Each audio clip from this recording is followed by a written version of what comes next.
자, 인간 페이지 계속해서 저희가 지금 가고 있는데 이게 안 돌아가네요.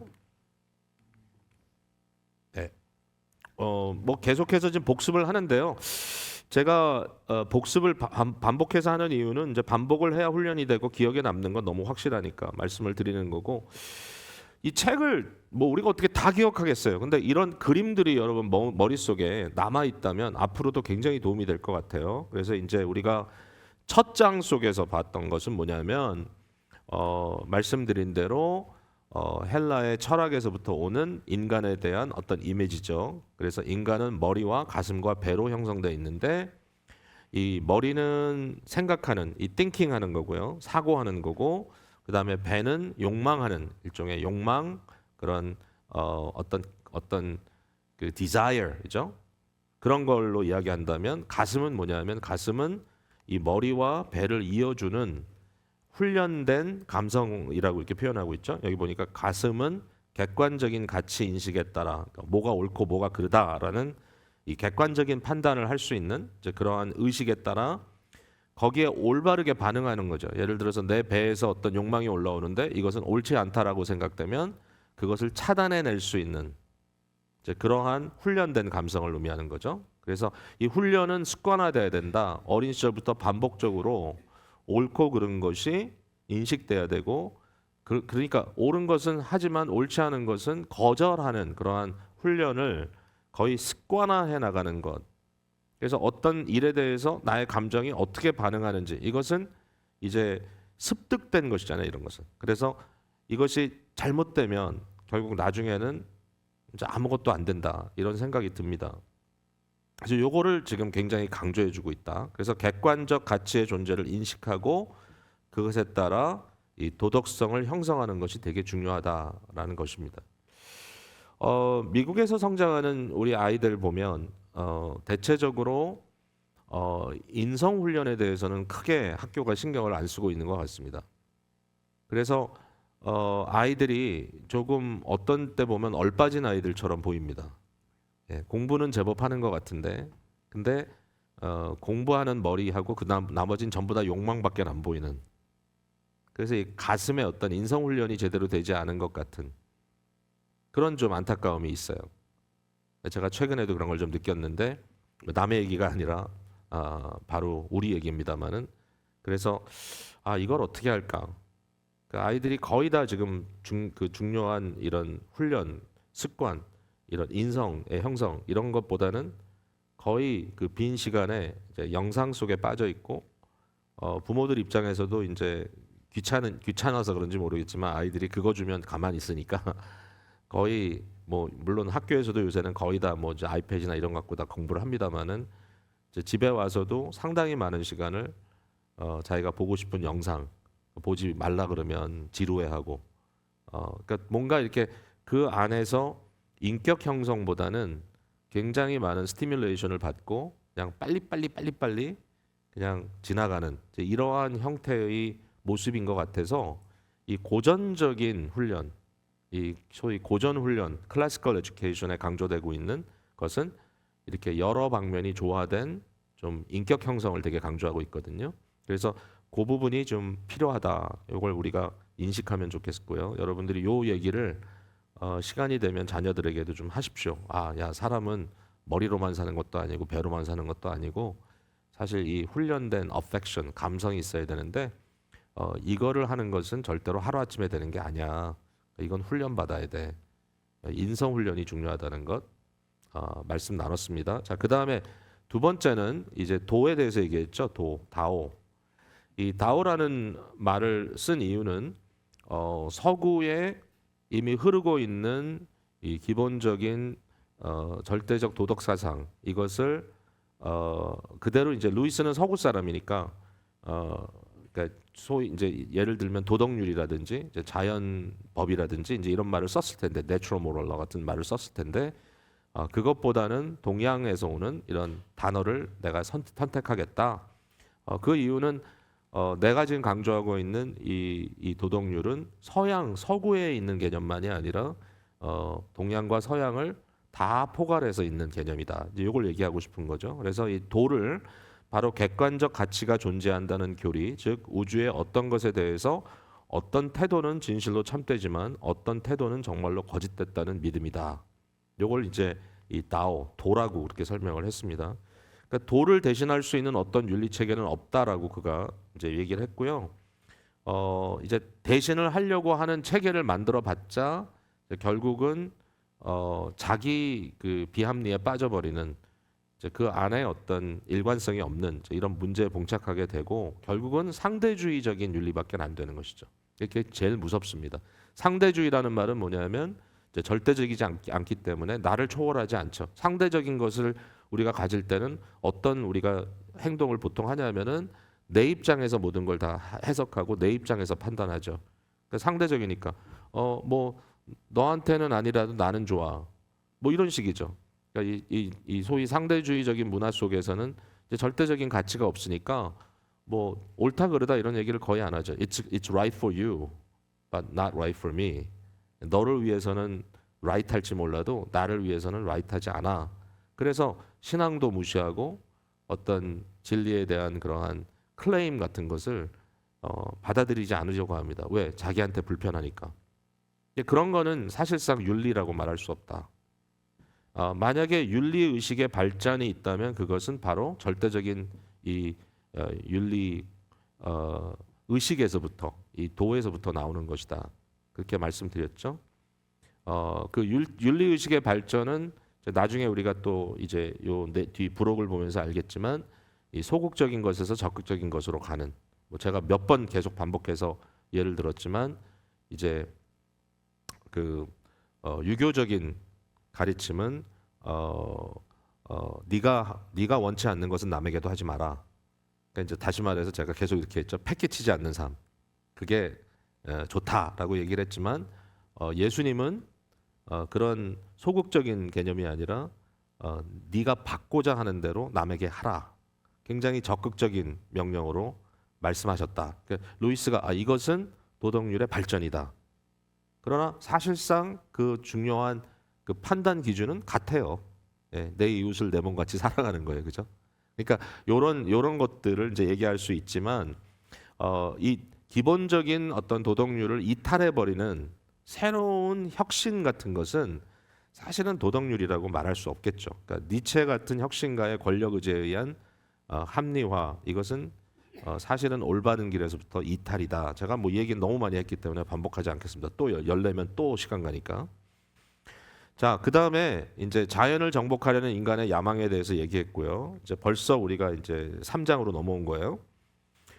결국 기술을 통해서 몇몇의 조작자들, 그러니까 이건 숫자가 많지 않습니다. 그러니까 실제로 이 상황을 조작할 수 있는 컨디셔닝, 그러니까 사람들을 자기의 말과 자기의 기술을 통해서 컨디션 시킬 수 있는, 예? 이렇게 이런 소위 조작자들에 의해서 여러 사람들이 조작된 것으로, 조작품으로 또는 제품화로 되는 결과를 낳는다 이렇게 얘기를 했었습니다.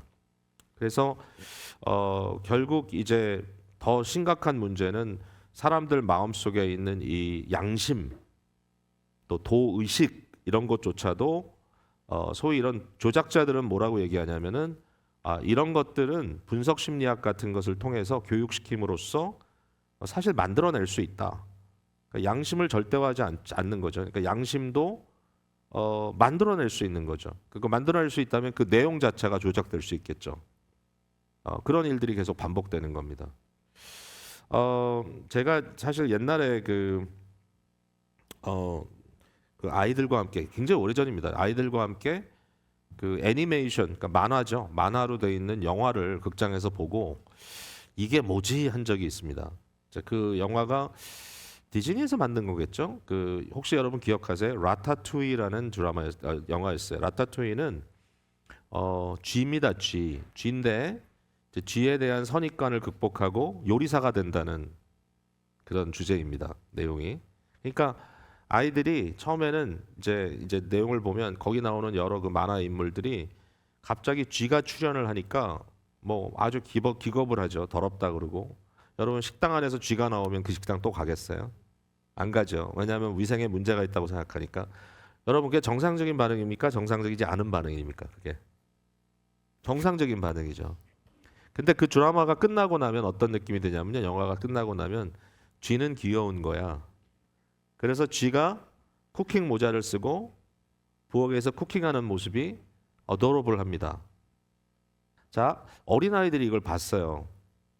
그러면 아이들의 마음속에 이 영화를 통한 어떤 컨디셔닝이 될까요? 그러니까 이제 이게 저는 단순히 귀엽고 재밌는 드라마가 아니라 어떤 영화가 아니라 이 영화에 담겨져 있는 메시지는 인간이 가지고 있는 선입관은 무조건 파괴하면 그 안에 어떤 창의적인 대안이 나올 수 있다. 그리고 그 대안은 아름다울 수 있다라고 가르치는 거거든요. 그러니까 저처럼 라타투이를 보고 이런 생각하는 사람이 얼마나 있겠어요. 아이들은 그냥 귀엽게 봤지만 저는 굉장히 트러블링하게 봤습니다. 그 선입관을 깨는 것. 근데 이제 어떤 경우는 깰 만한 선입관이 있죠. 잘못된 선입관도 많으니까. 이제 사실 많은 어떤 영웅에 대한 그런 드라마들은 뭔가 그 영웅이 되는 그 인물이 사람들이 자기에 대한 나쁜 선입관을 갖고 있는 것을 극복하고 사실 자기는 그것보다 더 위대한 일을 할 수 있다라고 프루브하는 그런 과정이죠. 그러니까 그런 면에서는 뭔가를 뛰어넘는 그러나 이제 똑같은 것 같아요. 그게 도라고 하는 어떤 도의 원리 안에서 여기에서 여기로 가는 것은 성장이지만 이 자체를 깨버리고 완전히 거꾸로 잘못된 것을 만들어낼 때는 이것은 발전이 아니라 격길로 가는 거죠. 그러니까 그 차이를 어떻게 보느냐. 저는 이게 되게 중요한 것 같아요. 그러니까 이걸 어떻게 구분해야 되냐면 실제로 구분해야 돼. 실제, 리얼리티로. 그러니까 물론 이제 쥐도 여러 종류의 쥐가 있을 겁니다. 여러분 레버토리에서 그 사용하는 쥐는 물론 이제 집에서 기어다니는 쥐하고는 또 다른 쥐죠. 그렇지만 살균할 겁니다. 그죠? 거기는 균 같은 거 있으면 안 되니까. 그러나 일반적으로 이런 사람들 사는데 같이 있는 쥐들은 전염병을 유발합니다. 그러니까 이제 그러한 어떤 판단 기준이 실제적인 것과 연결돼야 되겠죠. 그래서 거기에 대한 반복적인 리인포스먼트를 통해서 일종의 올바른 면에서의 어떤 훈련이 돼야 되는데 그런 훈련이 아니라면 이제 문제의식을 갖게 되겠죠. 자, 모두가 동일하게 도 아래 순복하지 않으면 결국 누구는 욕망대로 지배하고 누구는 그 지배 아래 들어가는 비극을 경험할 수 없다. 그러니까 사람과 사람 사이 또는 세대와 세대 사이에 어떤 사람은 도를 초월해 버리고 자기 맘대로 다른 사람을 조작할 수 있고 한쪽은 이 사람이 만들어낸 어떠한 그런 규율에 의해서 길들여지고 이제 이러한 사회라면 사실은 결국은 갑과 을이 끊임없이 한쪽은 지배하고 한쪽은 누르는 여기에 이제 갑이라는 것은 어떤 하나님께서 세우신 권위의 의미도 성경에 나오지만 그러나 그런 어떤 권위의 개념보다 성경은 특별히 섬기는 리더십을 말하는데 생명을 주는 그런 리더가 아니라 자기의 욕망에 따라 I want 내가 원한다 그것 하나 가지고 모든 것을 지배할 수 있도록 조작하는 기술자 컨디셔너 무서운 거죠. 근데 그 사람이 만약에 어떤 권위를 갖고 있다 할지라도 그 사람이 가지고 있는 권위 위에 이 절대적인 하나님의 선과 악에 대한 도 기준이 있다면 그 똑같은 기준을 그 사람이나 우리나 공유하고 있다면 컨트롤이 되죠. 그 사람이 만약에 그 도를 벗어나면 사람들이 얘기할 수 있죠. 당신이 틀렸다. 근데 이 사람이 만약에 도를 뛰어넘고 있다면 그러니까 뛰어넘는다는 말은 거기에 대해서 자기는 구애받지 않고 나는 뭐든지 할 수 있다라고 생각하는 인물이라면 그 파격성을 가지고 사람들을 놀래키고 끊임없이 이슈를 자기 식대로 주도하는 인물이라면 사실 불안하죠. 그 밑에 살고 있는 사람들은 왜? 아무런 제재를 할 수 있는 능력이 없어요. 이 법을 무시한다는 것도 굉장히 좀 어려운 일이죠. 물론 법이라는 것조차도 그 사회법 같은 경우는 이제 사람들이 그 사회 안에서 어떤 과정을 통해서 조성하는 거니까 또 수정될 필요가 있을 때도 있지만 이제 그럼에도 불구하고 뭔가 합의된 그러한 그 이 어떤 체계 안에서 리더와 팔로워들이 공존하지 않으면 결국 리더의 폭군에 팔로워들은 다 노예가 되겠죠. 제가 이렇게 보면 일반적인 관계 속에도 이 길들이기를 참 많이 하는 것 같아요. 사람들이 이렇게 굉장히 매니플레이트하고, 매니플레이트 한다는 건 내가 원하는 대로 상대를 마음대로 주물르고 결국은 내가 원하는 사람을 만들어내는 것. 그러니까 부모도 똑같아요. 부모도 자식에 대한 관계가. 그러니까 부모가 폭군이 되는 방법은 아무런 규율 밑에 있지 않은 거예요.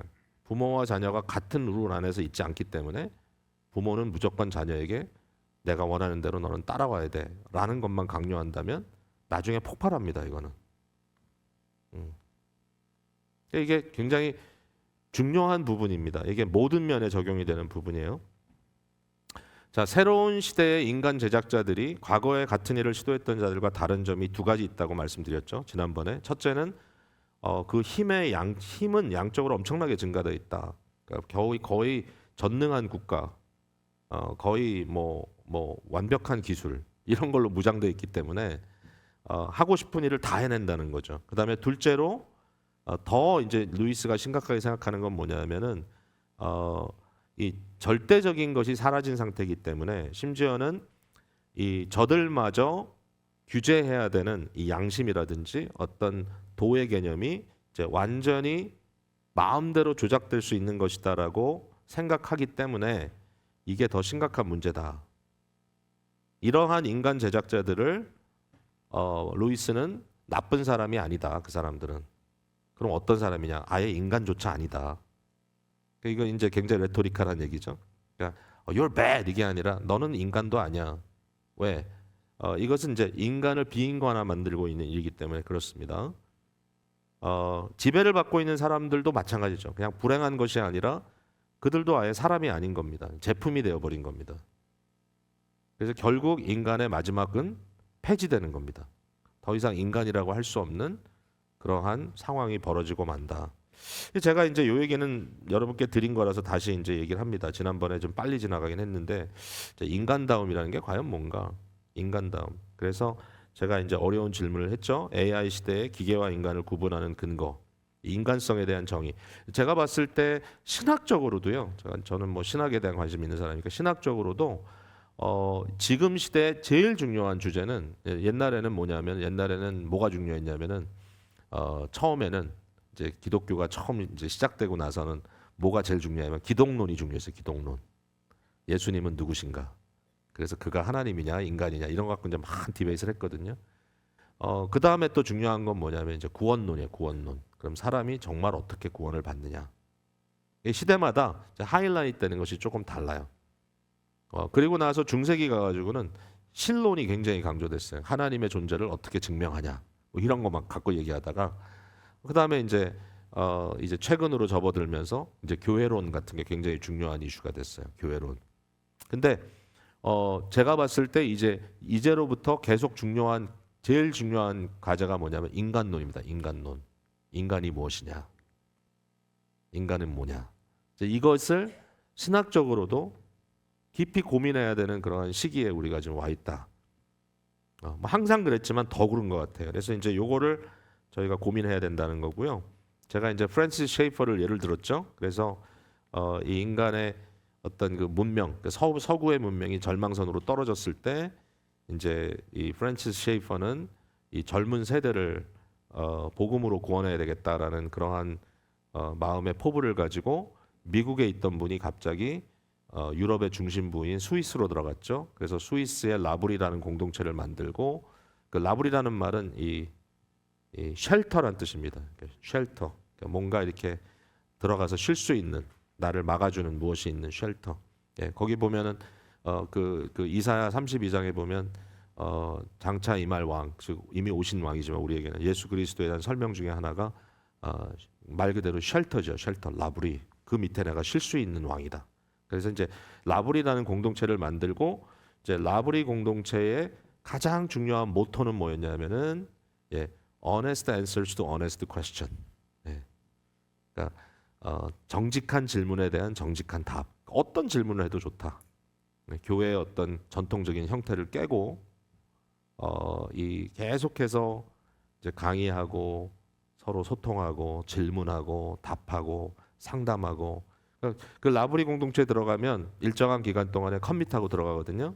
그러니까 몇 달 동안 들어갑니다. 그러면 그 기간 동안에 그 스케줄에 따라서 함께 노동하고 같이 농사짓고 이러면서 이제 먹고 삽니다.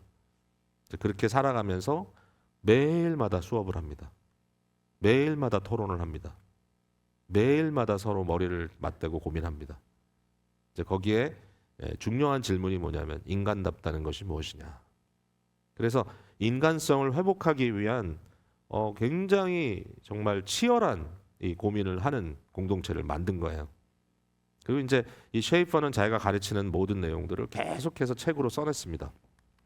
프랜시스 셰이퍼는 한 시대에 참 멋진 인물인데 이제 루이스와 함께 20세기의 최고의 변증가에 속하는 분 중에 한 분입니다. 그래서 이 C.S. 루이스, 프랜시스 셰이퍼 아주 좀 흡사하면서도 아주 다른 이제 그런 분들인데 한 분은 영국 분이고 한 분은 미국 분이고 근데 프랜시스 셰이퍼는 펜실베니아 출신이고 필라델피아에서 공부했고 그러니까 사실 멀리 있는 분은 아니었어요. 근데 어쨌든 재밌게 이분이 이렇게 중요한 사역을 했습니다. 그때 이제 이분이 질문한 게 What is manliness of man? 인간다움이 뭐냐? 인간의 인간다움이 뭐냐?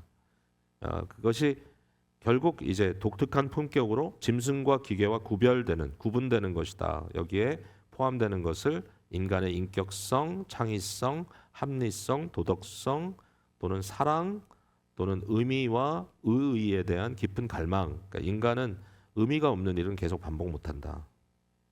또 그 일에 대한 나의 존재적 시그니피켄스를 찾아야 된다. 내가 지금 뭐 하고 있지? 그러니까 제가 이렇게 교회 안에서도 보면 사람들이 다 다르죠. 어떤 분들은 교회라는 공동체 안에서 좀 이렇게 남이 보기에도 굉장히 열심히 하는 분들이 있고요. 어떤 분들은 조용히 그냥 자기 자리를 지키는 분도 있습니다. 어떤 분들은 들락날락하는 분도 있습니다.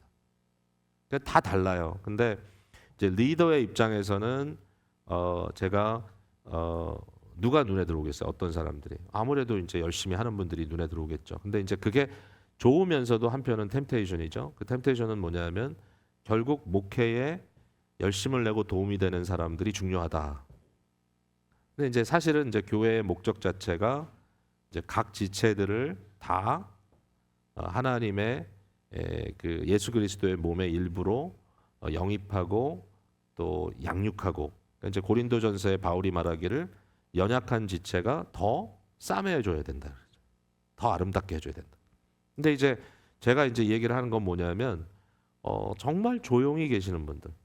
그러니까 어떤 의미에서는 그 뭐 동양적인 개념의 생각은 빈 수레가 요란하다 그래가지고 시끄럽게 하는 사람들이 더 나쁜 사람이지만 이제 서구적인 개념은 뭐냐면은 우는 아이 떡 하나 더 준다고 그렇게 뭔가 이렇게 달라 요구를 해야 받는다는 거예요. 서구는 약간 그래요. 그래서 이제 그런 개념에서 가만히 있는 분들이 뭐 좀 너무 가만히 있는 거 아니야 이럴 수도 있지만 제 마음 속에 놓치지 말아야 될 제 마음속에 끊임없이 제가 놓치지 말고 생각해야 될 게 뭐냐면 아무 말씀 안 하시고 계시고 교회에 뭔가 사람들에 의해서 막 집중되고 인정되지 않아도 어텐션을 받지 않아도 자기의 자리를 잘 지키시고 계시는 분들도 절대로 장기판의 졸이 아니다.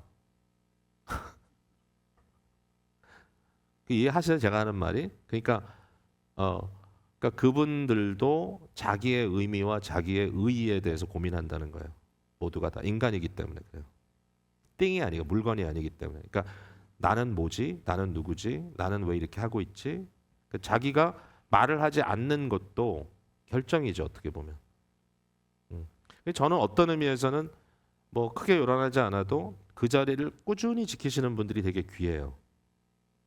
네, 귀하다고요. 왜냐하면 그 지킴이 없으면 사실은 열심히 일하는 분들도 의미가 없어요. 같이 있어야 돼. 그러니까 이제 요 의미와 의의를 찾는 것이 인간이기 때문에 저 사람이 인간이다라는 걸 인정해야 돼. 여러분의 자녀들도 여러분의 손주들도 자기 의미를 찾습니다. 그러니까 부모가 너무 막 자기 뜻대로 정죄하면 안 됩니다. 판단하면 안 돼. 저 사람은 원래 저런 사람이니까 막대하면 안 돼. 절대로 막대할 수 있는 사람은 아무도 없어요, 이 세상에. 다 자기 의미가 있어요. 그러니까 그런 것들을 인정하는 것이 인간다운 거예요. 또 그것을 생각하고 사는 사람들이 인간다운 거예요. 결국 인간은 창조주로부터 왔다는 것을 보여주는 품격들이다. 요러한 품격들을 가지고 있다. 그래서 공의와 아름다움, 또 목적, 그런 인식이 강조되고 이런 것들은 오직 기계적 우주만을 인정하는 자들에게는 절대로 설명할 수 없다. 그러니까 이 컨디셔너들이 가지고 있는 앞서 말씀드린 조작자들이 이 소위 말하는 실천적인 과학을 가지고 기계적으로 내가 사람들을 얼마든지 만들어낼 수 있다. 내가 원하는 대로 라고 생각하는 사람들에게는 공이나 아름다움이나 목적이나 이런 의미 같은 것들이 사실상 먹혀 들어가지 않는 거죠. 이런 걸 생각하면 골치 아프죠. 사회에 쓸데없는 인간들은 빨리 죽는 게 낫고, 그렇죠? 그런 거예요. 그러니까 이제 예를 들면 이제 그 소위 말하는 그 존엄사나 안락사의 문제도 이제 인간의 존엄성. 왜냐하면 정말 하루하루 살아가기가 너무나 치욕스러운 그런 순간 있을 수 있겠죠, 그죠? 그러니까 그런 경우에 내가 죽을 수 있는 선택을 내가 할 수 있도록 나의 존엄사를 인정해 달라는 그런 요새 보이스가 많이 나오거든요. 그리고 사실은 좀 죄송한 표현이지만 어느 정도는 옛날보다는 수용되고 있는 것도 사실이에요. 어떤 면에서 그러냐? 이제 하스피스 케어로 들어가면 굉장히 과감하게 진통제를 쓰고 몰핀을 투여하면 사람은 죽습니다. 과다하게 투여하면.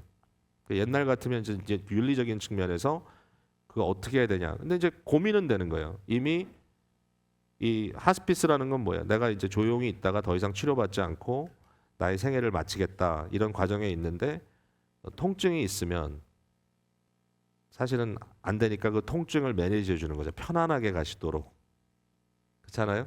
거기에 어떤 약물의 역할이 있다는 거죠. 그러니까 그것 때문에 사실은 많은 윤리적인 디베이트가 여전히 있습니다.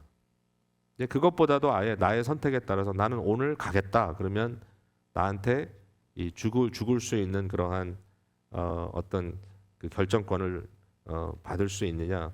여러분, 컨디셔너들의 입장에서는요.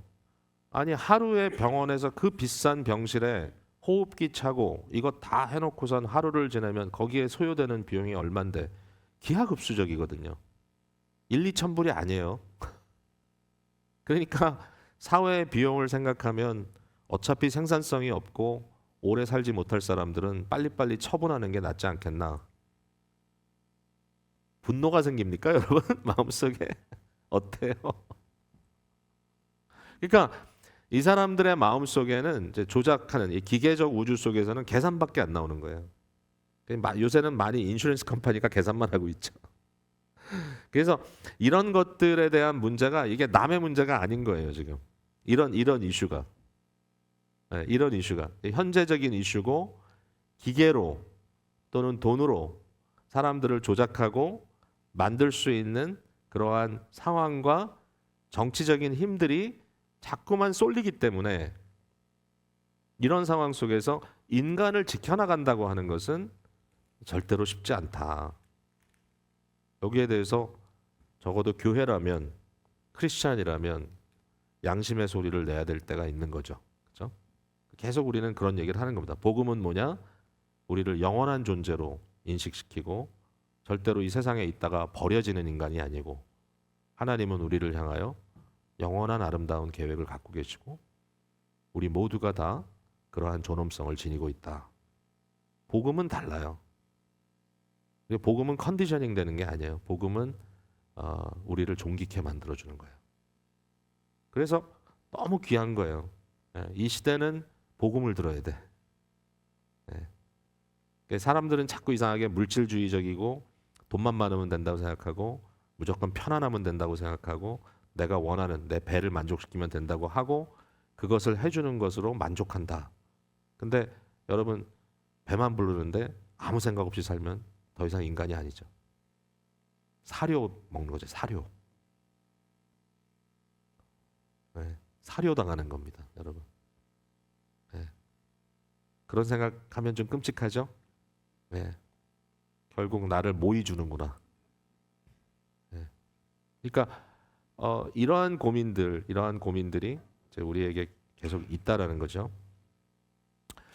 자, 이제 남은 거 제가 하지 않았던 부분을 조금 하고 이제 그 마지막 4장으로 넘어갈 텐데 4장은 부록이기 때문에 저희가 뭐 오랜 시간이 필요하진 않고 좀 고민만 하면 될 것 같아요. 자, 어쨌든 인간이 내키는 대로 이제 그 내용을 그대로 제가 이제 읽습니다. 인간이 내키는 대로 이데올로기를 창안할 수 있다고 믿고 그에 따라 인간을 단순한 재료, 표본, 조제품으로 취급하는 현실은 언어 자체에도 영향을 주기 시작했습니다. 그러니까 이 루이스는 언어학자잖아요. 그러니까 루이스는 랭귀지가 되게 중요하잖아요. 말이.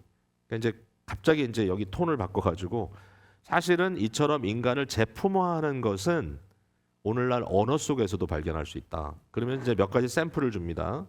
그러니까 전에는 나쁜 사람들을 죽인다는 표현을 사용했지만, 그죠? 어떤 예를 들면 이제 사회에 악을 끼치는 자들을 어떤 뭐 교수형에 처한다든지 이런 일종의 죽음이라는 그런 개념을 얘기했다면 요새는 아예 죽는다는 표현을 쓰지 않고 정리한다라는 표현을 쓴다는 거예요. liquidate. liquidate 한다는 말 여러분 들어보셨어요? 재고 정리하는 거죠. 네, 재고 정리. 그러니까 비즈니스가 문을 닫기 전에 재고 정리 들어갑니다. 그러면 밖에다 써 있죠. liquidation 써 있습니다. 그러니까 이 안에 있는 모든 퍼니처는 이제 다 우리가 정리할 거니까 싼 값에 와서 가져가세요. 이런 뜻이죠. 근데 이제 사람을 처리하는 것도 이제는 liquidate 한다. 이런 표현을 쓴다는 거예요. 여러분 책에 다 있는 겁니다. 그리고 이 덕망을 이것을 인테그리티라고 부른다. 인테그리티라는 말은 교회에서도 많이 쓰는 말인데 이제 루이스는 되게 싫어하네요. 왜냐하면 인테그리티라는 말의 의미는 통합적이다, 통합성을 갖고 있다 이런 뜻인 거죠. 통합성도 루이스 입장에서 봤을 때는 인격적인 표현이기보다는 제품적인 표현이다. 그러니까 인간의 어떤 이런 인격적 통합성을 얘기하기보다는 인간이 지녀야 할 덕망으로 얘기하는 것이 훨씬 더 인간답다라고 생각한 것 같아요. 근데 요새는 인테그리티라는 말을 참 많이 씁니다. 그러니까 인테그리티가 있느냐 없느냐. 이거 이제 어떻게 보면 요 인테그리티라는 말을 다르게 설명하면 속다르고 겉다르고 하지 않다. 이 통합됐다 사람이. 근데 이제 통합성을 생각하니까 꼭 무슨 제품 얘기하는 것 같다. 이제 루이스는 그렇게 얘기하는 거예요. 그 다음에 근면성. 그러니까 사람은 근면해야 되잖아요. 근데 그것을 요새는 역동성이라고 부른다. 다이나미즘. 다이나미즘은 활동적이다 이런 뜻이야. 활동적. 마치 막 기계가 막 돌아가듯이. 예. 그러니까 인간을 활동적이라고 부르면 안 된다. 그 사람은 근면하다. 그 사람은 뭐 열심히 있다. 뭐 삶에 대한 어떤 의지가 있다. 뭐 이런 식으로 표현하는 것이 다 이제는 아니고 다이나믹. It's very dynamic 이렇게 부릅니다. 그다음에 장교가 될 군대에서 장교가 될 자질이 있는 소년들에게는 잠재적 장교감이다 이렇게 부른다. 예를 들어서 potential officer 거기까지는 괜찮은데 material 깜이다 깜. 저 사람은 아주 집사감이야. 저 사람은 장로감이야. 그 깜이라는 말이 무슨 뜻일까? 물론 뭐 그렇게 나쁘게 쓰이는 건 아니지만 적어도 루이스가 봤을 때 그러한 언어 자체가 가져다주는 사람을 어떤 이런 하나의 물질처럼 하나의 물건처럼 만드는 그 사람의 인격을 생각하는 게 아니라 그 사람은 이렇게 잘 만들면 아주 사용할 수 있는 유용한 사람이야. 여러분 어떻게 생각하세요? 이 말이 이해돼요? 이해되죠? 이해되죠? 그러니까 우리가 말도 좀 생각해봐야 되겠구나. 그 다음에 이제 이 사람이 가장 놀라운 예로 절약과 절제, 이런 굉장히 이제 정상적인 지성, 그러니까 판단을 잘 한다는 거죠. 절약과 절제, 정상적 지성. 그러니까 너무 이건 사치스러운 거 아니야? 너무 과한 거 아니야? 이제 이런 느낌을 가질 수 있는 지극히 인간적인 아주 균형 잡힌 그러한 일종의 덕망을 오늘날 사회에서는 뭐라고 부르냐면 구매 저항성이라고 부른다. 되게 재밌어요. Sales resistance. 다시 말해서 비싼 거 빨리 팔아먹어야 되는데 저 사람들의 절약과 어떤 절제와 이 판단력 때문에 안 팔리는 거 아니야. 그러니까 빨리 팔려야 되니까 그것을 구매 저항성이라고 부른다. 세일즈맨들이 이렇게 부르나 보죠. 네. 이런 말이 되게 재밌었어요. 자, 우리가 쓰는 언어 중에 사람들을 제품화하는 표현들이 있나요? 라고 제가 질문을 한번 드리고 싶습니다. 혹시 여러분 쓰는 표현 중에 사람을 제품화하는 거 있어요?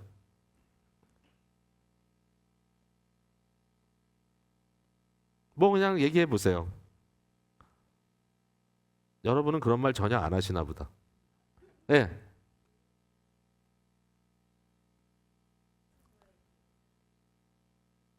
아, 그렇죠. 네,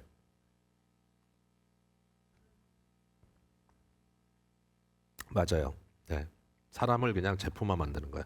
또 우리가 쓰는 언어 중에 할아버지들이 장군감이다. 사실 우리의 어떤 언어 사용이나 문화에서는 그게 그렇게 막 거부감이 오지는 않는데, 근데 이제 이, 이 영어로 표현을 한 거니까 루이스는 거기에 이제 메테리얼이라는 어떤 재료, 제목 뭐 이런 메테리얼이라는 말은 재료란 뜻이잖아요. 그러니까 이게 조금 본인은 되게 좀 거북스러웠던 모양인데, 근데 이제 저는 이게 교회 안에서 뭐 너무 그냥 괜히 멋있는 말을 만들어 놓은 것 같지만 제가 이런 생각 해봤어요. 교회는 일꾼을 만드는 공장이 아니라 그리스도가 보이신 참 인간성을 회복하는 구원의 현장이다. 동감하시죠? 근데 이제 이게 많은 사람들에게 아직도 익숙지가 않아요. 네. 다 은혜롭고 좋은데 실제로 교회 생활을 해나갈 때는 마치 어떤 결과를 만들어야 되는 집단을 운영하는 것 같은 생각으로 가요. 그러니까 소그룹을 인도한다든지 이런 리더들 입장에서도 뭔가 내가 해냈다라는 데 굉장히 강조점을 두고요.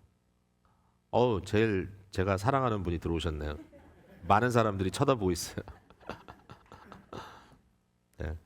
그러니까 이런 면에서 사실은 우리의 어떤 그런 생각에도 조금 너무나 이런 프로덕티비티, 어떤 생산성에 대한 고민을 하고 있는 게 아닌가. 예. 그러니까 교회 일꾼이란 말을 우리가 참 많이 쓰는데 그 일꾼이 일을 하니까 좋은 거죠. 그렇지만 그 일꾼화 시킨다는 것은 잘못하면 그냥 좀 의미 자체가 좀 빗나갈 수 있지 않을까. 예, 교회는 공장은 아니죠. 예. 교회는 생산 라인은 아니죠. 근데 이제 많은 경우에 교회를 양적 부흥을 하는 데 있어서 교회를 생산 라인으로 만들어 놓은 교회가 좀 있죠. 뭐 예를 들면 막 이렇게 표를 막 붙여 놓죠. 그래서 뭐 3천 명 교인에 뭐 300명의 뭐 선교사에 뭐 30개의 개척교회 이러면서 이제 이렇게 쫙 써놓고 막 붙여놓은 게 많죠. 그러니까 그런 걸 보면서 사람들은 더 열심히 해야 되겠구나. 교인을 숫자로만 계산하고. 네. 그러니까 나는 몇백 명 중에 한 명. 각자 이 번호 붙여놓고 그런 거 아니잖아요. 그러니까 이제 이런 형태의 생각이 근본적으로 바뀌지 않으면 인간성을 강조하는 교회로서의 자리에 있기가 어렵다. 그러니까 제가 요 에베소 4장 본문을 좀 여기 썼는데 지난번에 한번 제가 금요일 날 메시지를 전했는데 뭐 제가 덤벙대다가 잘 못 전한 것 같아요. 근데 이렇게 이제 써 있어요. 이는 성도를 온전하게 하여 봉사의 일을 하게 하며 그리스도의 몸을 세우려 하심이라. 그러니까 여기에 이 말을 딱 들어놓으면 일꾼 만드는 거 맞네.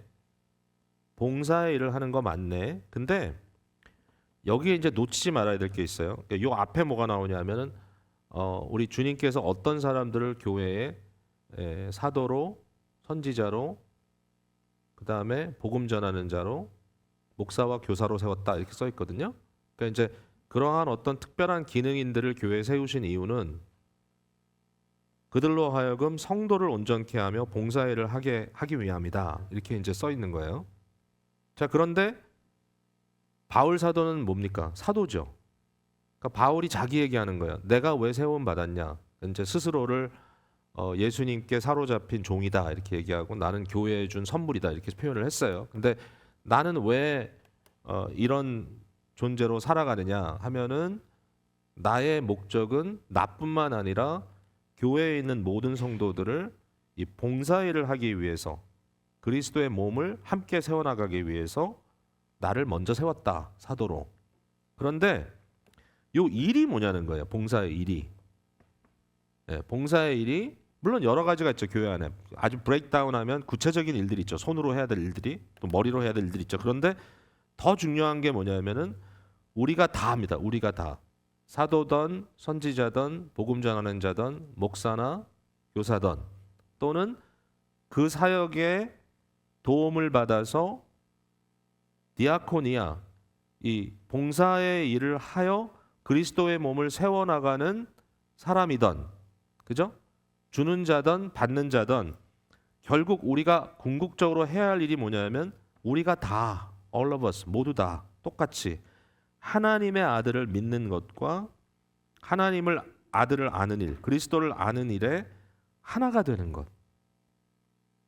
그러니까 일이 그냥 일이 아닌 거예요. 그러니까 예를 들어서 누구는 뭐 안내하는 일, 뭐 누구는 부엌에서 봉사하는 일, 누구는 밖에서 자동차 관리하는 일, 주차 관리하는 일, 누구는 교육부에서 교사하는 일, 예? 누구는 뭐 찬양대에서 찬양하는 일. 이런 일들이 그 일로서 일꾼들로서 일을 잘하는 것으로 도움이 되는 게 아니라 그렇게 하니까 교회가 원활하게 돌아가고 교인들은 더 많이 늘어나고 헌금도 늘어나고 그러다 보니까 더 많은 일들 하게 되고 선교사도 많이 후원하게 되고 좋은 게 좋은 거 아니야?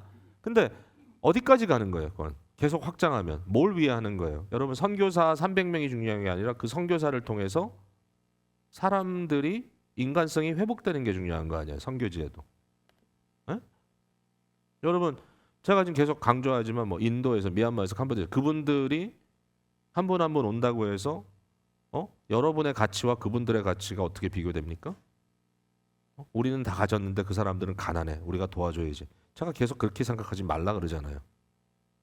그 사람들이 얼마나 존엄하며 그 한 인격이 세워졌을 때 한 나라와 한 사회가 변화될 것이다. 네. 네. 누군가 어떤 선교사인가 한국에서도 역사 속에 한 사람을 키워준 거죠. 네? 그러한 어떤 관심 속에서 미국이라는 나라가 어느 한때 품었던 많은 사람들, 뭐 여러 다른 나라도 간 사람도 있지만, 뭐 저는 이제 안창호 선생님 되게 좋아하는데, 이제 안창호 선생님 같은 분이 미국에 와서 물론 이제 노동자의 자리에서 하와이에서 사탕수수밭에서 일하던 노동자 우리 코리안들이 캘리포니아 리버사이드로 와서 이제 뭐 물론 나중에 온 사람도 있고 그 사람들이 오렌지 그로브에서 오렌지 따는 노동자로 들어가서 일을 하고 있는데 안창호 선생님 거기로 이제 같이 들어가죠. 그건 참 신기한 것 같아요. 그 당시에 대부분 사람들은 다 공부하러 왔거든요. 네?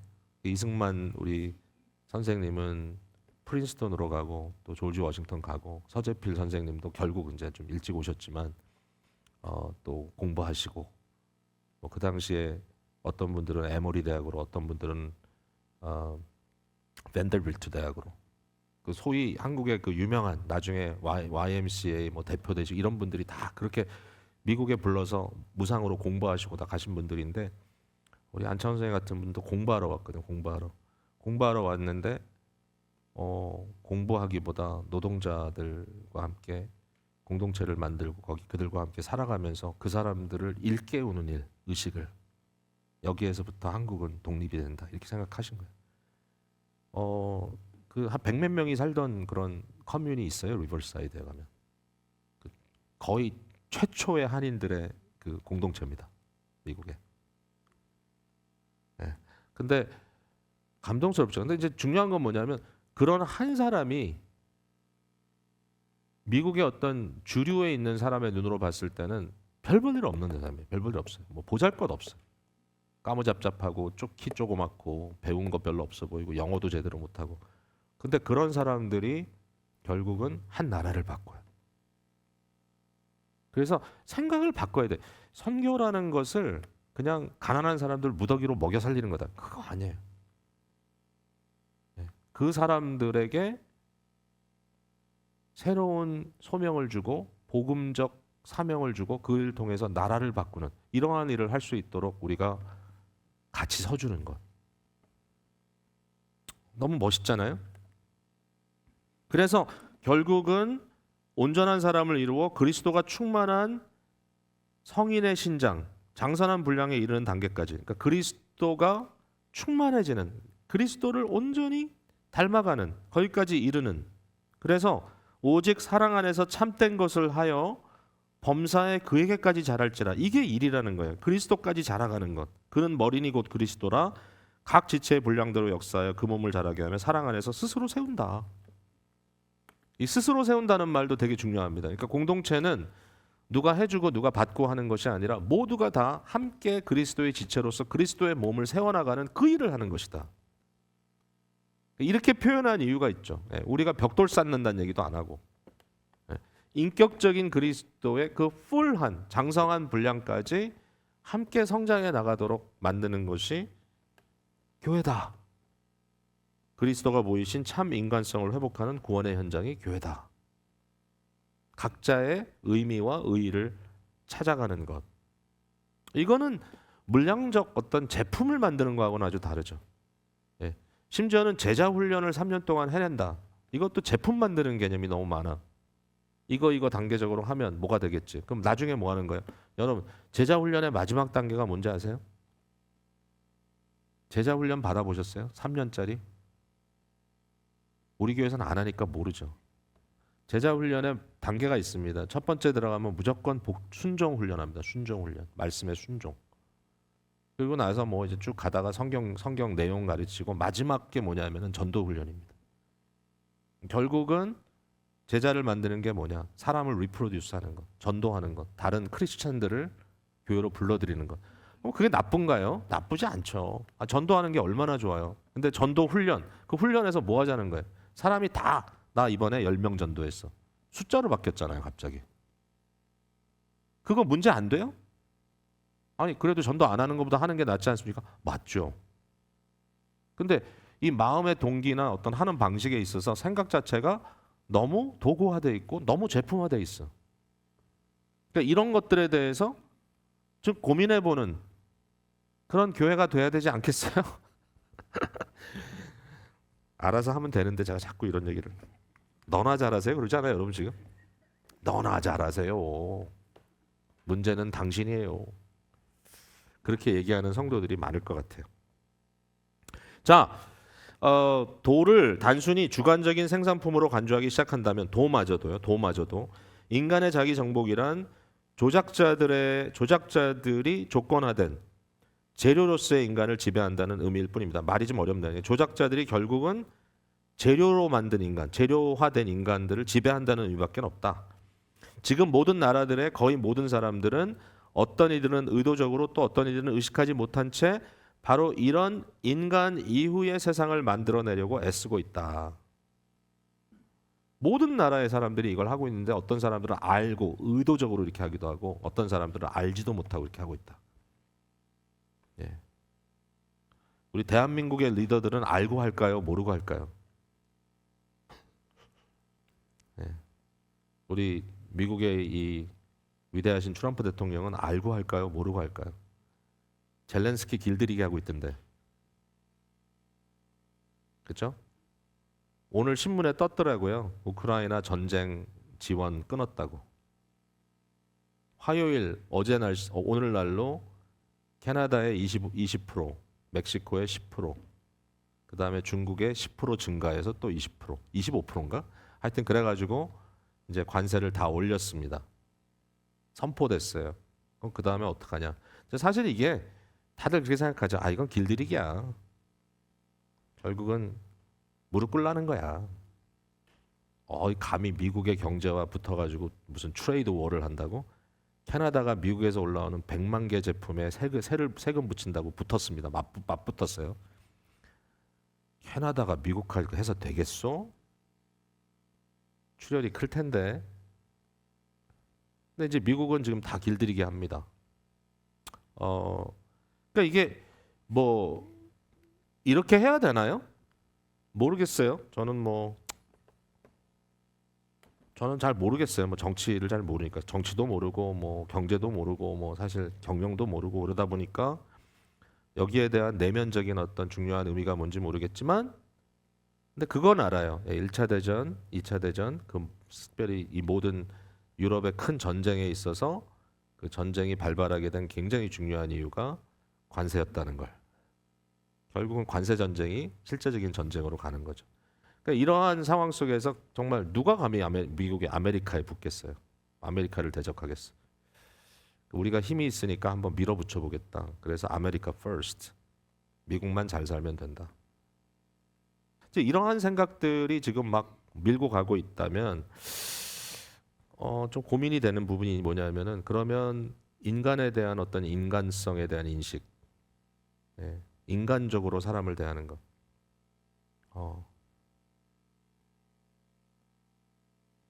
좀 너무했죠. 예. 젤렌스키는 좀 너무했죠. 예. 전 세계 안에 카메라 켜놓고 갑질하는 걸 보여줬으니 이제 그걸 갖고 그러면 어떡하겠다는 거냐? 누구도 내 앞에서 까불면 다 죽어. 근데 그게 뭔지 모르겠어요. 모르겠어요. 어쨌든 근데 뭐 여기 또 트럼프 좋아하시는 분도 계실 테니까 제가 큰 소리 또 치면 안 되지.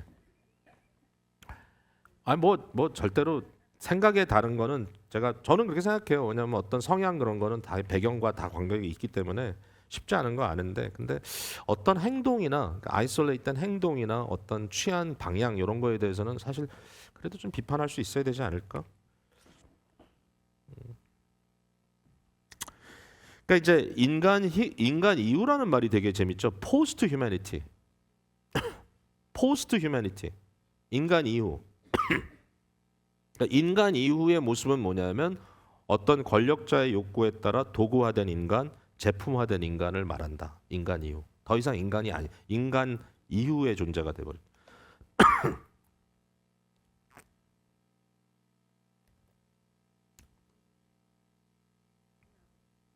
같은 거죠. 네, 같은 말이죠.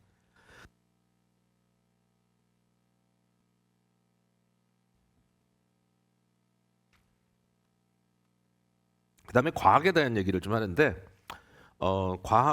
과학이 마법과 같은 비과학적인 것을 몰아냈다고 사람들은 얘기하죠. 우리는 과학 시대이기 때문에 미신 같은 거 안 믿어.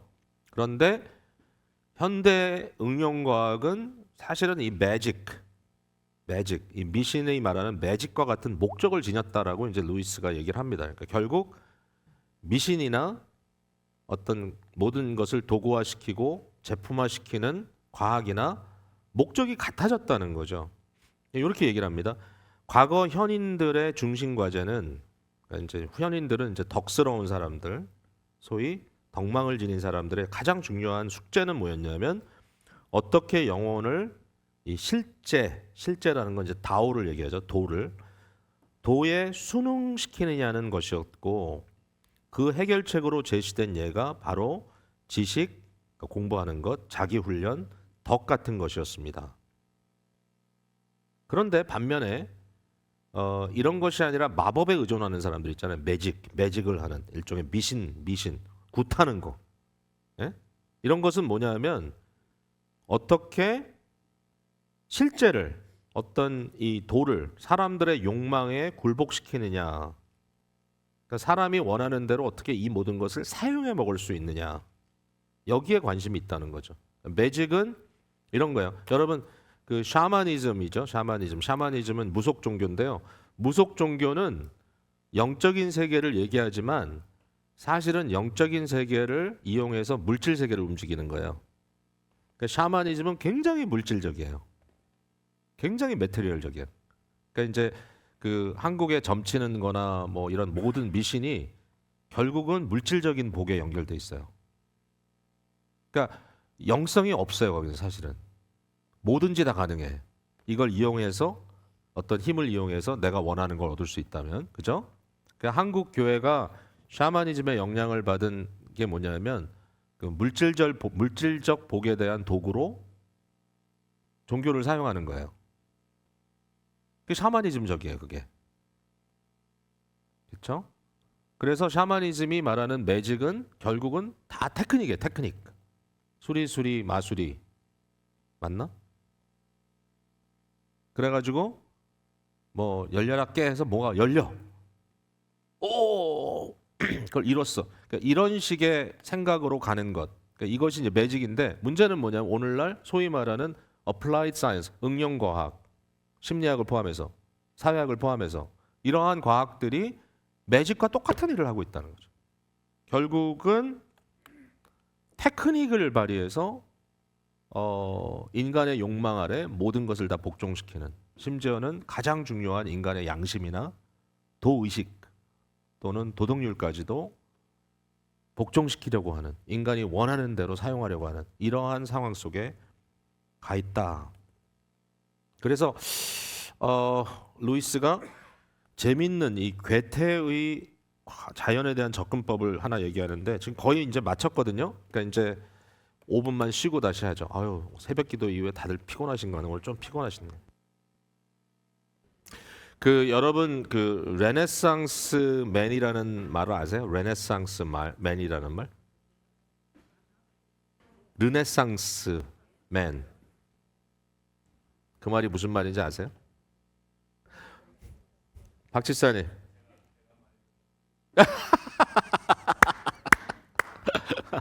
You are. 맞아요. 예. 예. 르네상스 맨이라는 말의 의미는 한국말로 얘기하면 팔방미인. 그러니까 모르는 게 없고 못하는 게 없는, 그러니까 특별히 모르는 게 없는. 그러니까 제가 루이스 글을 읽으면 이분은 좀 모르는 게 없는 사람이다.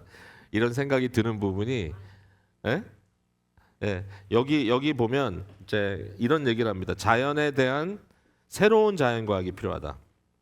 새로운 자연. 그러니까 사실 이 현대 과학에 대한 얘기를 루이스가 이 책에서 몇 페이지 하고 있는데 제가 다 이제 뛰어넘었어요. 근데 여기에 새로운 자연과학이 필요하다 이렇게 얘기하면서 자연에 대한 괴테의 접근법 이 얘기를 합니다. 이 괴테가 누구냐 하면, 예, 괴테 알죠? 괴테 아시나요? 저는 잘 몰라요 이분. 근데 요한 울프강 폰 게테 이렇게 되네. 독일 사람이네요. 그러니까 1749년에서 1832년을 살았던 사람인데 게테는 시인이죠, 시인. 우리가 그렇게 알고 있죠. 근데 이 사람은 과학에 대한, 그 당시에 이제 과학에 대한 관점을 얘기할 때 이제 과학이 어떤 의미에서는 막 새로 부상하는 시대였겠죠. 이 과학과 철학과 시가 통합하여야 된다. 이것이 같이 접근되어야 된다. 이렇게 생각을 한다는 거예요. 그래서 이분이 가지고 있는 세계관, 세계를 바라보는 관점은 세계는 유기적이며 올게닉하다는 거예요. 이렇게 유기적의 반대는 기계적이거든요. 그러니까 기계적인 것은 이렇게 뚝뚝 떨어져 있는 것처럼 보일 수 있죠. 근데 이제 유기적이라는 건 다 이렇게 연결돼 있는 거예요. 그래서 서로 연계되어 있고, 유기적이니까 우리가 예를 들면 요걸 제가 다시 표현해 볼게요. 기계적 또는 개별적 이렇게 돼 있을 때는 여기 있는 분들이, 우리가 이제 여기 이제 몇십 명이 계신데 여기 계신 분들이 다 기계적으로 각자 존재한다면 서로 연관이 없죠. 연결이 없죠. 그러니까 각자 사는 거죠. 그죠? 근데 우리가 유기적으로 연결돼 있어. 그 말은 뭐냐면 주거니 받거니 하면서 같이 그 상생한다 그러나? 같이 살아간다. 이런 뜻이에요. 여러분 부부가 여기 여럿 계신데 유기적 부부십니까? 기계적 부부십니까? 예? 왔다 갔다. 혼자 계신 분이 그런 말씀을 하시면 갑자기 다른 분이 평가가 되는데, 예, 예. 그러니까 유기적이라는 말은 서로 이제 뗄래야 뗄 수 없이 연계돼 있다 이런 뜻이고, 기계적이면은 서로 각자 살아갈 수도 있는 거죠. 자, 그런데 여기에 이제 세계를 어떻게 보냐면은 다 연결돼 있다고 보는 거예요. 그래서 과학과 철학과 이 시는 이제 일종의 예술의 영역이잖아요. 아름다움의 영역이잖아요. 그러니까 이런 것들이 다 연결돼 있다. interconnected. 연결돼 있는 형태를 지니고 있다는 생각이 기초가 되었다는 거예요. 그러니까 그 반대는 뭐냐면 기계적이고 환원주의적이라는 말이 굉장히 어려운 단어네요. 저는 이 환원주의라는 말을 별로 안 써봤는데 이 reductionistic이라는 말은 영어로 제가 많이 써봤거든요. 그러니까 이 reductionistic이 환원주의였어? 깜짝 놀랐어요. 이렇게 번역되는 게. 환원주의가 뭔지 아세요, 여러분? 예? 그 어려운 말이죠. 이 말 잘 안 쓰는데 이 리덕셔니즘이라는 건 뭐냐면 이런 거예요. 예를 들어서 응? 예? 예를 들어서 인간을 한 가지의 어떠한 역할로 축소시키는 거예요. 예를 들면 그러니까 자, 아까 우리가 그 치매 걸리신 노인 얘기를 했는데 제가 이제 직접적으로 답을 하는 건 아니고 이제 예를 들어 보는 거예요. 근데 이제 치매 걸리신 노인 그래서 결국은 내가 누군지도 모르고 어떤 상황도 전혀 파악하지 못하고 정말 이제 깊은 어떤 그런 이제 디멘시아의 스테이지에 들어가 있다. 그러면 그 사람이 하고 있는 유일한 건 뭐냐면 밥 먹고 소화시키는 것밖에 안 한다. 자, 그러면 기계적인 세계에서 소위 말하는 리덕셔니스틱한 관점에서 보면 저 사람은 그냥 먹고 소화하는 것밖에 아무것도 아니야. 얘기할 수 있죠. 그러나 이제 인간을 이렇게 보지 않고 인간을 인간의 어떤 존엄의 입장에서 봤을 때는 이제 제가 아까 질문한 것 중에 하나가 아직도 그의 영혼이 그에게 있는가? 그러니까 인간을 단순히 물질로 보는 게 아니야. 그러니까 먹고 그냥 유지되는 어떤 생명을 육체적으로 유지하는 것만을 인간으로 안 보는 거예요. 그러니까 여러분, 자 치매 노인이 계신데 널싱홈에 들어가 있습니다. 그 널싱홈에 들어가 있는 치매 노인을 간호사가 돌보는데 아무도 보지 않는 독방에서 간호사가 어차피 잘해주나 잘해주지 못하나 이분은 결국 모르니까 그분을 막 학대하고 막 끌고 땡기고 하면서 아주 무례하게 행동을 했다. 그러면 그게 옳습니까? 옳지 않습니까? 그러니까 다 우리가 얘기하죠. 옳지 않죠. 옳지 않죠. 근데 왜 옳지 않아요? 몸뚱아리인데. 몸뚱아리인데. 아니 그런 얘기를 하는 게 아니고 치매의 도를 얘기하는 게 아니고 정말 모른다면 그분이 모른다면 그럼에도 불구하고 그렇게 할 수 없죠. 할 수 없다는 게 뭐냐? 그게 어떤 이건 도에 어긋나지. 그러면 안 되지. 그런 것만이 아니라 그분을 통합적으로 보는 거죠. 그분을 하나의 몸뚱아리로 환원해서 보는 게 아니라 리듀스해서 보는 게 아니라 그분을 통합적인 영과 혼과 육체를 지닌 하나님의 사랑을 받는 하나님의 형상으로서 여전히 그 안에 뭔가 존엄성이 있는 참 최근에 이제 우리 오래 알던 장로님 돌아가셨는데 사실 그 치매를 오래 앓으셨는데 마지막 떠나시는 과정에 너무 분명하게 이 천국에 대한 소망을 말씀하시고 가셨다. 다들 놀랐어요. 그게 가능해? 그 신앙이라는 게 참 희한해요. 예, 제가 오랫동안 알고 있던 어느 사모님은 구인에서 계시다 이제 돌아가셨는데 그렇게 치매가 있어가지고 누군지도 모르고 기억도 잘 못하는데 기도하세요. 그러면 벌떡 일어나가지고 얼마나 유창하게 조금도 흔들리지 않고 기도를 하시는지 몰라요. 그게 뭔가 저게 옛날에 하던 거니까 기억나서 그러는 거야 라고 리듀스 할 수 있지만 그거를 축소할 수 있지만 그 안에 있는 영혼의 소리를 잠재울 수 없구나 라고 말할 수 있는 거 아니에요. 그러니까 이제 이거를 올게닉하게 보는 거예요. 그렇게 연계해서 그러니까 한 인간은 영과 혼과 육이 공존하고 있구나. 비록 육신이 약해진다 할지라도 그의 영혼까지 죽는 건 아니구나. 이런 거죠. 그러니까 이제 그러한 생각들을 가질 수 있는 관점이 바로 게테의 관점이다. 이렇게 이제 얘기를 하는 거죠. 그러면서 이제 루이스가 하는 말이 이것도 안 돌아가네요, 목사님. 제가 상상하는 그 새로운 과학은 광물과 식물에 대해서도 현대 과학이 인간에게 가하는 그런 위협적인 일을 행하지 않는 것입니다. 심지어는 광물과 식물에 대해서도 그렇대요. 이 사람이 말하기를. 설명을 하되 해치워 버리지 않을 것입니다. 이 사람은 이것밖에 안 돼. 그렇게 explain away 하지 않는다. 부분들에 대해서 말할 때도 전체를 기억할 것입니다. 이 사람은 육체야. 아니, 육체만이 아니라 전체를 말할 것이다. 네. 육체는 쇠약하지만 그러나 그분은 인격자다. 인격체다. 새로운 그것에 대해 연구하는 동안 마르틴 부버가 말하는 너 관계를 잃어버리지 않을 것입니다. 자, 제가 이거 설명할게요. 마르틴 부버는 유태인 철학자입니다. 이걸 이제 크리스찬 목사님들이 많이 인용하는데 기독교 신학을 한 사람은 아닙니다. 그냥 유태인 철학가이지만 이분이 한 것은 성경적 플로우가 있습니다.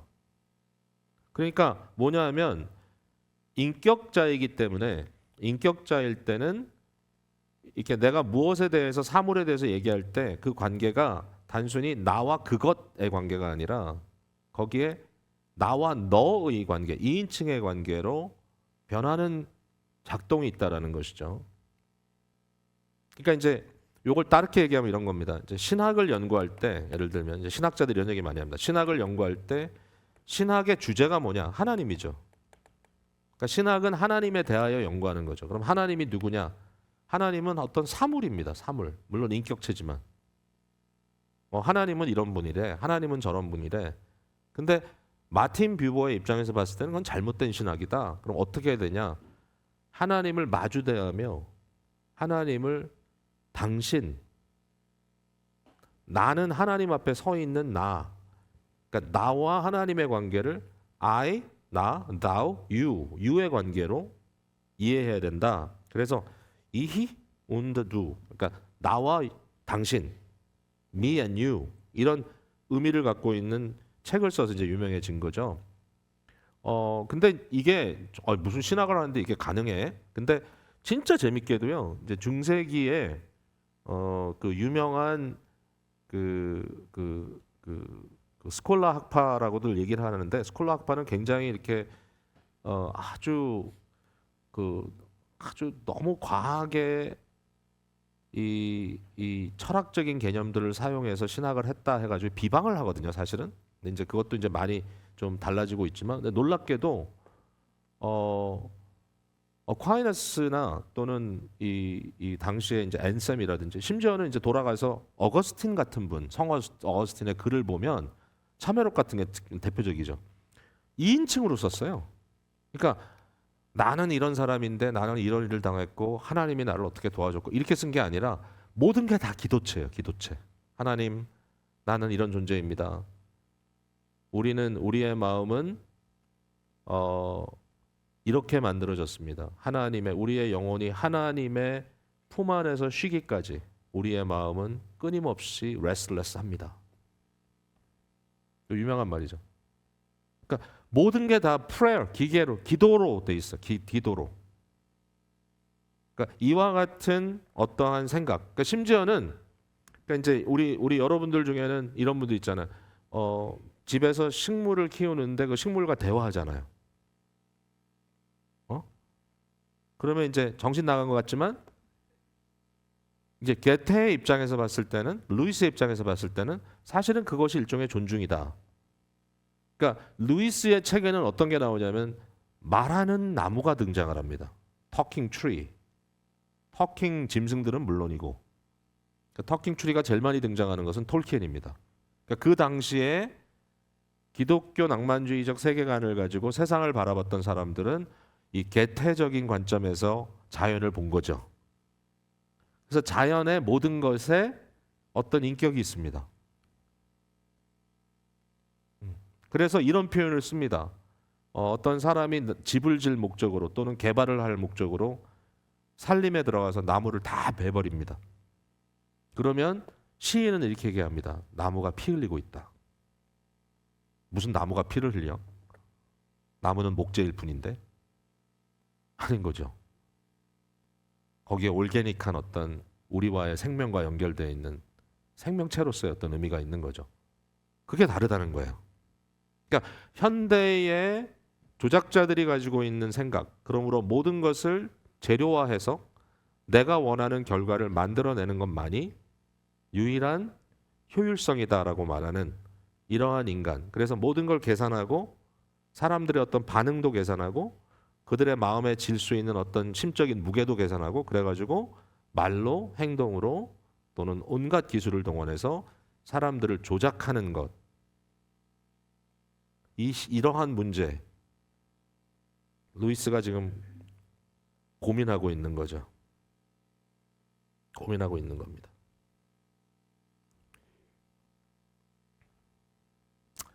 현대적인 상상력의 특징인 그 치명적인 연속주의, 또 어려운 말이네요. 이제 연속주의라는 말은 뭐냐면은 지금 가고 있는 대로 그대로 갈 거다라고 하는 막연한 기대감이죠. 이게 치명적이다 그랬어요. 이게. 왜? 그렇지 않거든. 이대로 갈 텐데 뭐. 인간은 끊임없이 발전될 텐데. 기술은 계속해서 발달할 거야. 근데 아니죠. 기술의 발달과 함께 나타나는 부작용이 있잖아요. 문명이 멸망받잖아요. 성경의 관점에 연속주의가 있나요? 치명적인 연속주의가? 그냥 세상은 돌고 돌고 도는 거야. 계속 가는 거야. 아니죠. 성경에는 심판이 있죠. 노아의 홍수가 나타나죠. 인간의 죄가 과속되고 관영했을 때 하나님은 멈추시죠. 그런 관점이 없어요. 이 조작자들에게는. 내가 하는 대로 내가 지금 잘하고 있으면 그대로 계속 잘할 거야. 그러다가 꽝 하고 터지죠. 자기가 죽습니다. 현대인의 정신을 지배하는 진보에 대한 무한한 단선적 이미지. 그러니까 계속 한 줄로 갈 거다 우리는. 조금도 흔들림 없이. 네. 근데 이제 심각한 문제를 이제 제기합니다. 이제 마지막입니다, 거의. 진보의 과정 중에서 그 마지막 걸음은 전혀 다른 종류의 이전 걸음과 비교조차 될 수 없는 걸음으로 끝까지 걸으면 결국 지금까지 걸어온 노력 전체가 무효화되는 길도 있습니다. 돌을 단순한 자연 생산물로 축소하는 것이 바로 그런 종류의 마지막 걸음이다. 그러니까 여태까지 인류가 걸어왔던 대로 인류는 계속 갈 거야. No, 그렇지 않다. 왜? 인간을 비인간으로 만드는 그 순간 결국 인간은 자기 멸종으로 갈 거다. 그러니까 결국 인간에 대한 존중성이 사라지는 순간 더 이상 인간은 인간으로서 존재하지 못할 것이다. 그것은 끝없는 발전이 아니고 결국은 엄청난 추락이 될 것이다. 근데 실제로 성경은 인간은 타락하잖아요. 어떤 순간에. 그냥 발전이 아니에요. 인간. 만들어놨다고 그대로 태엽가만 와서 쭉쭉쭉 가는 게 아니라 순간순간 심각한 오리로 인해서 무너지는 겁니다. 평생 잘해왔다고 나는 앞으로도 잘할 거야 그건 아닙니다. 여러분 이제 특별히 연세가 들어가시면서 뭐 우리가 항상 끝마침을 잘해야 된다 그러는데 그게 사실인 것 같습니다. 네. 저도 그런 고민을 이제 하는 단계가 돼버렸네요.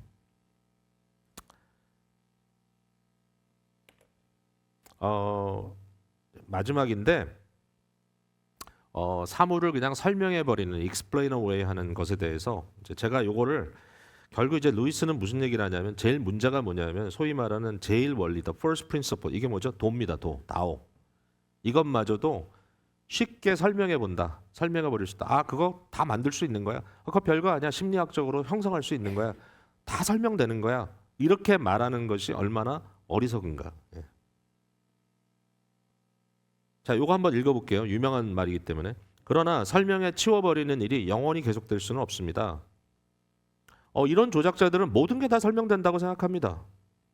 그렇게 하는 것은 결국 설명 자체를 버리는 일이 됩니다. 여러분은 사물을 꿰뚫어 보는 일을 영원히 계속할 수는 없습니다. 무언가를 꿰뚫어 보는 목적은 그것을 통해 무언가를 보고자 하기 때문입니다. 투명한 창문이 좋은 이유는 그 너머에 있는 거리나 정원이 불투명한 사물이기 때문입니다. 그런데 만일 그 정원조차 꿰뚫어 본다면 어떻게 되겠습니까? 제1의 원리, 가장 근본적인 모든 것의 근본이 되는 것마저도 꿰뚫어 보려고 애쓰는 것은 소용이 없습니다. 모든 것을 꿰뚫어 본다는 말은 결국 모든 것이 다 투명하다는 말입니다. 그러나 전체가 투명한 세상은 결국 아무것도 보이지 않는 세상입니다. 그래서 모든 것을 꿰뚫어 본다는 것은 결국 아무것도 전혀 보지 못한다는 말과 같습니다. 그러니까 결국 우리가 말이죠. 가끔 경우에 너무 교만해지고 냉소적이 되면 어떤 말도 고지 듣지 않습니다. 그거 아무것도 아니야. 별거 아니야. 그 사람 별거 아니야. 가끔 대화를 나누다 보면 짜증스러운 경우가 있죠. 우리도 그런 실수를 하지 말아야 되는데 뭐 아무리 심각하고 중요한 걸 가지고 와도 그거 별거 아니에요. 그거 뭐 다 알아요 나. 그거 뭐 다 아는 거 아니야?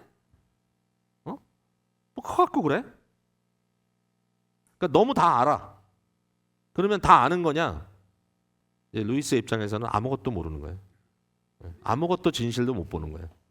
진심을 아무것도 못 느끼는 거예요.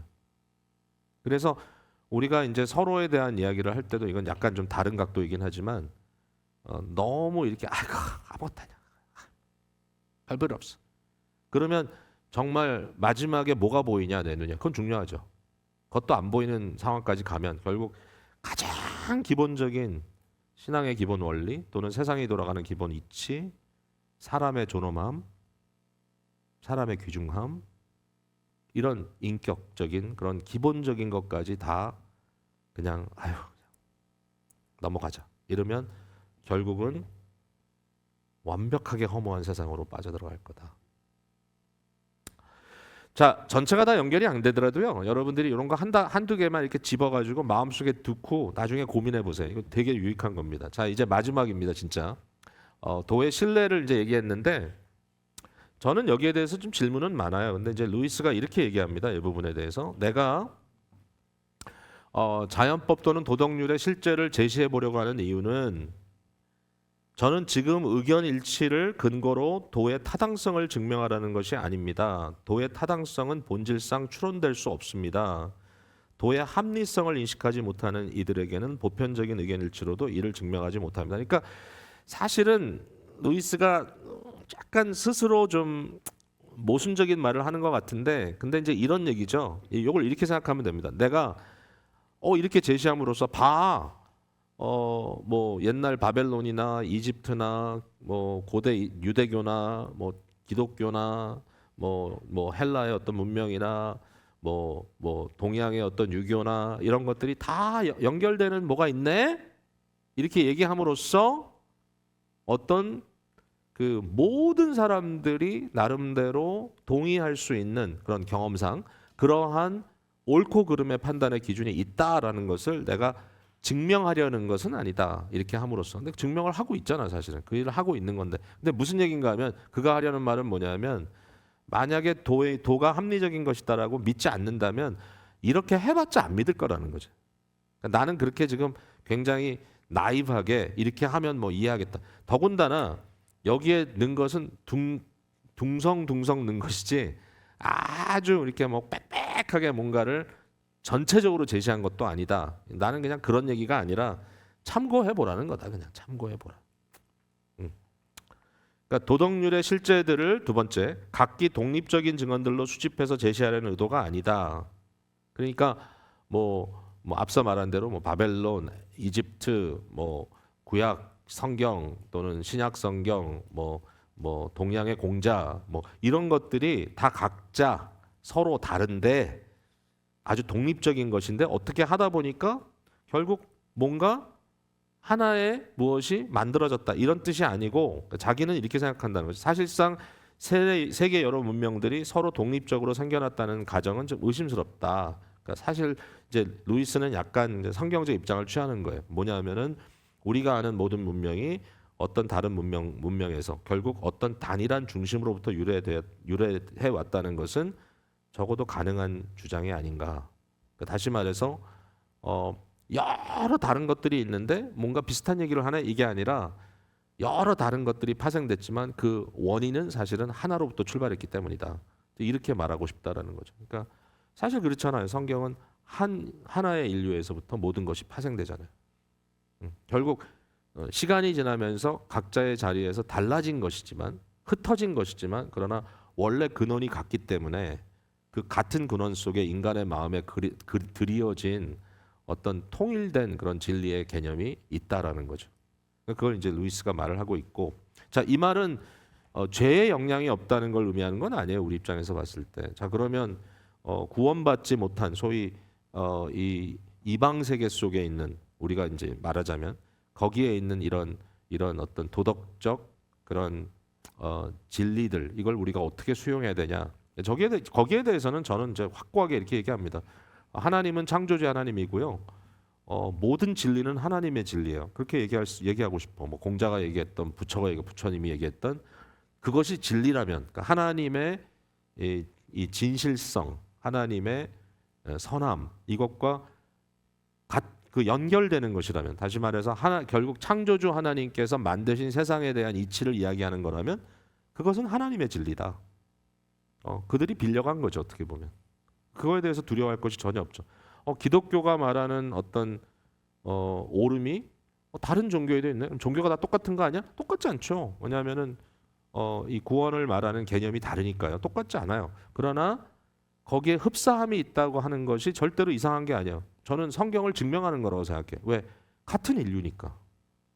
로마서 2장에 나와 있잖아요. 우리의 마음속에 양심이라는 것이 있어서 뭐 율법을 통해서 선과 악을 알기도 하지만 계시가 없었던 그런 계시를 받지 못한 자들에게는 그들의 본성으로 그것을 안다. 왜? 하나님의 형상대로 지음받은 인간들이기 때문에. 그렇다면 그걸 지키느냐? 아니죠. 여기에 이제 구원의 문제가 따라오는 거죠. 율법이 있다고 지키냐? 그것도 아니죠. 결국 우리 모두가 다 은혜로 구원을 받아야 될 자들이죠.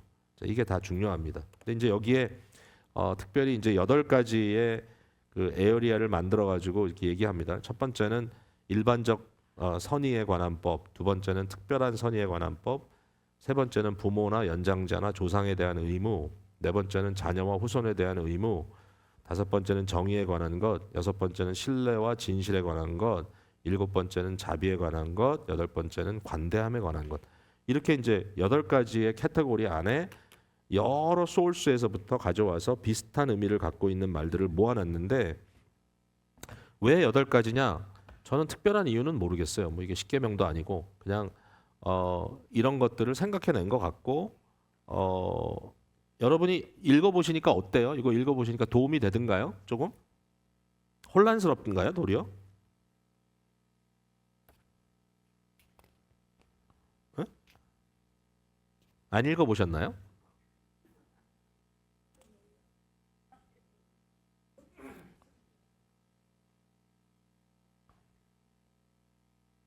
그러니까 요게 여러분 마음속에 이거 좀 나는 불편한데 성경 말씀은 특별한 거 아니야? 맞죠? 성경 말씀 하나님의 계시의 말씀이니까 이렇게 동등한 자리에서 같이 언급하는 것이 좀 불편하다. 불편하셔도 돼요. 그거는 뭐 크게 문제되지 않고 루이스가 이런 방식으로 한 것이 잘한 거냐? 여기에 대해서는 찬반이 있어요. 사실은. 근데 이제 앞서 말한 루이스가 앞서 말한 그가 진술한 그가 논증한 것들에 대한 일종의 실예를 한번 들어봤다. 요 정도로 우리가 가볍게 봐도 될 것 같아요, 사실은. 너무 뭐 요거 가지고 여러분이 십계명처럼 들고 다니면서 외우지 마시고요.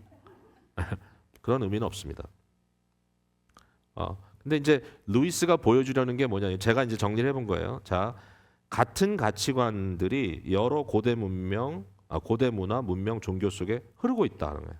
같은 가치관이. 두 번째, 적어도 보편적이고 공유될 수 있는 가치 기준이 존재한다는 가능성을 열어놓을 수 있다. 그걸 이제 여기서 지금 적어도 타당성을 보여주고 있다고 저는 생각해요. 그리고 이 모든 것들은 하나의 근거에서부터 유래된 것이라는 가능성을 열어놓을 수 있다. 이미 여기에 대해서 이제 루이스 앞서 얘기했죠. 이게 한 도에서 온 것이다. 이 모든 것의 근거가 되는 객관적, 그러니까 나의 밖에 있는 보편적인 도덕률이 존재한다는 것은 상당히 타당성이 있다.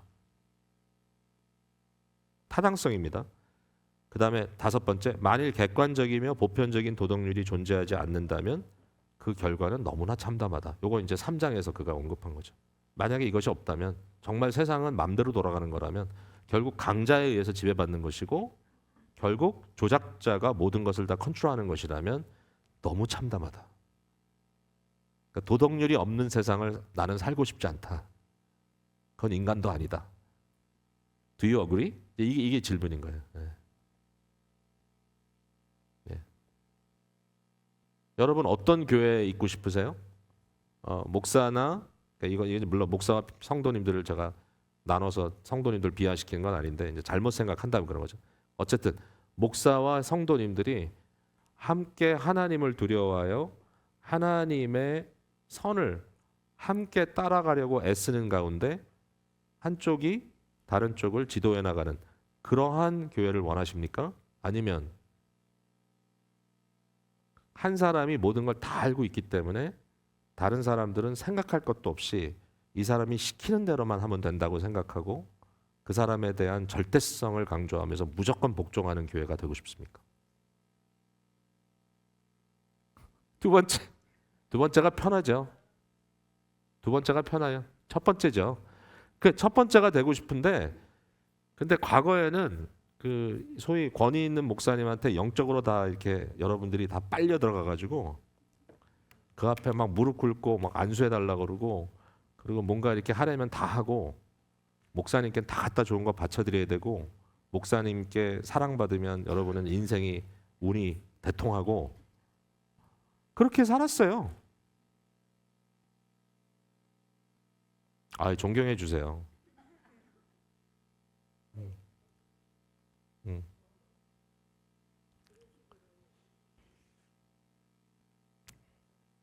음.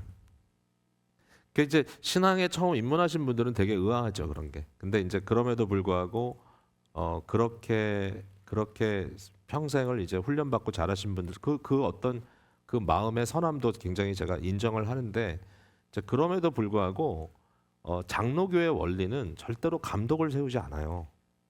장로교의 원리는 교황을 안 세워요. 왜냐하면 교황은 절대자예요. 절대자가 되면 밑에 사람은 순종해야 돼. 순종해야 구원받아요. 맞죠? 가톨릭 교리예요. 네. 그러니까 교황이라고 하는 교회의 대표자의 말을 들으면 구원받고 듣지 않으면 구원 못 받는 거예요. 많은 사람이 물론 가톨릭 전통 안에서도 깨어 있는 신학자들이 반대하죠. 말이 안 된다. 그러나 그런 전통이 있는 거예요. 근데 문제는 그러한 식의 종교 의식을 갖고 있는 교회가 많아요. 그게 이단이에요, 한국에도. 근데 이단 같은 이단 아닌 교회들이 많아요. 제가 보기에는.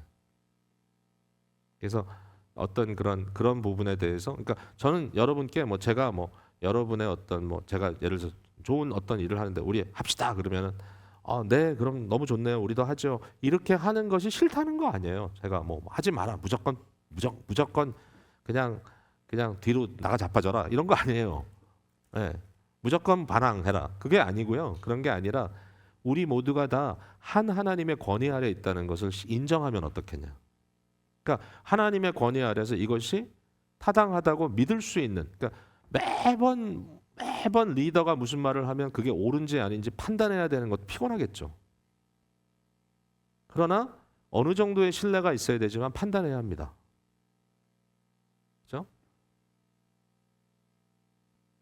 존중하죠. 리스펙트하죠. 그러나 그 모든 것이 무조건적일 수는 없는 거죠.